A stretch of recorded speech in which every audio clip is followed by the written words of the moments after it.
गिरी जी महाराज, money महाराज, राम प्रसाद जी, थावरचंद जी महाराज साहब और यहाँ पर उपस्थित सभी हमारे साधु समाज के सब श्रद्धेय संतगण,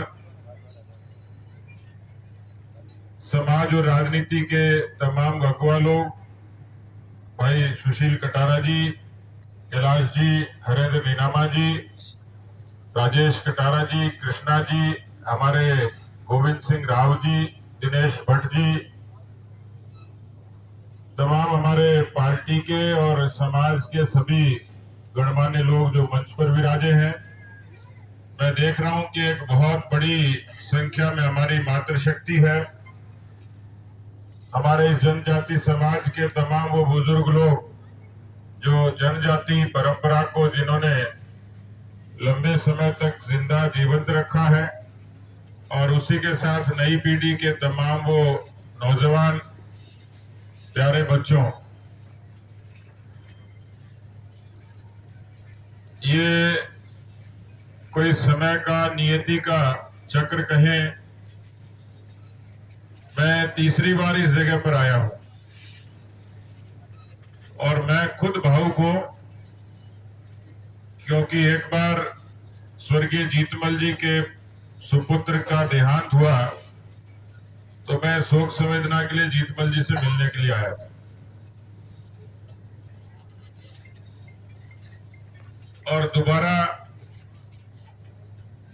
जीतमल जी के देहांत पर मैं परिवार से मिलने के लिए आया।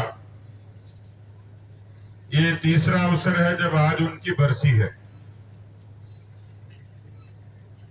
जीतमल जी एक ऐसे शख्स थे जो केवल राजनेता नहीं थे, राजनीति के पुरुष नहीं थे, वो किसी पार्टी के केवल कोई सदस्य और विधायक और मंत्री नहीं थे। मैं यदि सच में कहूं तो जीतमल जी आदिवासी और जनजाति समाज के वो पुरुष थे जिन्होंने भगत आंदोलन के जरिए आदिवासी संस्कृति को जिंदा रखने का भरपूर प्रयास किया और आज जो चुनौतियां हैं उसमें जीतमल जी जैसे लोगों की आवश्यकता है। और मुझे इस बात की खुशी है कि आप भाई बलवीर को और इनके पूरे परिवार को इतनी बड़ी संख्या में हमारे जनजाति भाई और बहन आए उनको संबल देने के लिए। और जीतमल जी को श्रद्धांजलि तभी होगी जब जीतमल जी ने जो सोचा उसको हम लोग आगे बढ़ाएं।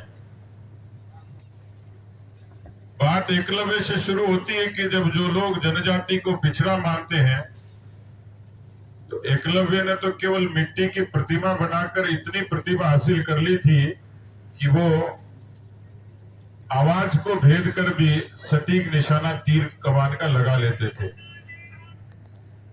बिरसा मुंडा के बलिदान को कौन भूल सकता, उनके संघर्ष को कौन भूल सकता है।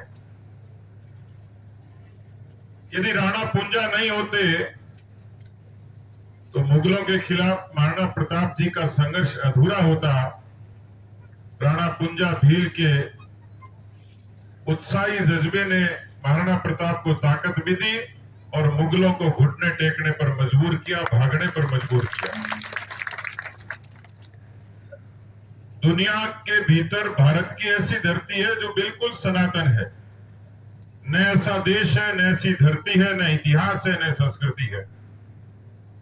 जितने दुनिया के रंग हैं जो यहां बिखरे हैं, जितनी संस्कृति और सभ्यताएं हैं, जितना उन्नत इतिहास है, जितनी वेशभूषा है, जितना खान पान है, जितनी बोलीचाली है, और मैं तो कई बार ये कहता हूं कि दुनिया में किसी को 4 मौसम का आनंद लेना हो तो दुनिया का कोई देश नहीं है, सिर्फ भारत है जहां आपको सर्दी मिलेगी, गर्मी मिलेगी, बारिश मिलेगा।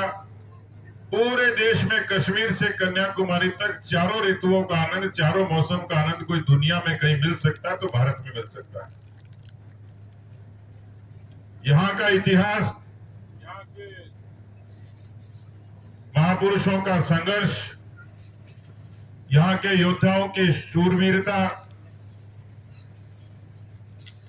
हर धर्म, हर गोत्र की, हर वंश की अपनी अपनी एक परंपरा है।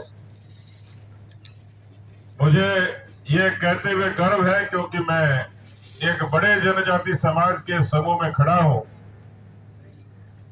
ये वो समाज है जिसने जंगलों में रहकर भी भारत की उस सनातन संस्कृति की रक्षा की है। भूखे रहे होंगे, लड़े होंगे, प्रकृति से भी लड़े होंगे, लेकिन प्रकृति का पूजक कोई है। शहर की इमारतें नहीं है, वो सीमेंट की इमारतें शहर की प्रकृति पूजक नहीं है। किसी सुदूर जंगल में खड़ा आदिवासी जो रोजी से संघर्ष करता होगा, लेकिन इस भारत की संस्कृति का और प्रकृति का संरक्षण कोई करता है तो जनजाति समाज करता है। हम सबका सौभाग्य है कि आजादी के बाद एक लंबा संघर्ष हुआ, लेकिन इस राज्य व्यवस्था में वर्षों तक कुछ नहीं बदला था। मैं लगभग 90 से इस क्षेत्र में आता हूं। मुझे अच्छे तरीके से ध्यान है कि आदिवासी भाई केरोसिन के लिए भी संघर्ष करते थे, तरसते थे। केरोसिन मिल जाए, मिट्टी का तेल मिल जाए तो किसी आदिवासी का घर रोशन हो जाए। और ये 1 बरस की कहानी नहीं थी, बरसों बरस की थी। वही आदिवासी भाई राशन के लिए तरसता था, वही आदिवासी भाई किसी पक्के मकान को देखता था, उसको तरसता था। बैंक का खाता तो दूर की बात है, उस आदिवासी के हक का पैसा भी उसको नहीं मिलता।